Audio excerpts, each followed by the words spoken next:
Hey guys, Dishne here, and today I'm advertising my Bonita Bun cover. So how this works is that it's a nice pearled, you can tell I like pearls.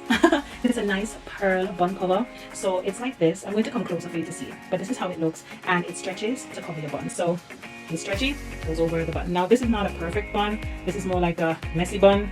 I'm not a stylist, so I didn't do a very good job, but we're gonna work with what we have. So here we go. I'm gonna use this to cover the bun. Very easy to go over. The elastic that is used is one of those thick elastic that won't go snapping on you unexpectedly, and just ruining the whole thing. So here we have it. So this is what it looks like when it covers the hair. I love it so much, and I'm just waiting to use this. Like, this can be used for a nice event. Ballerinas can use this to cover their bun, so it gives them the pizzazz. Anybody in dance or performing arts that wants to add a bit of pizzazz to their look when they're doing their performances, this is perfect. I love it, and it's super durable. The elastic, like I said, is not the thin, flimsy elastic. It is the thick elastic. See, my Jamaican accent come out on elastics, but elastic. So it's very nice. I love it, and you should get yours today because it even has some bling.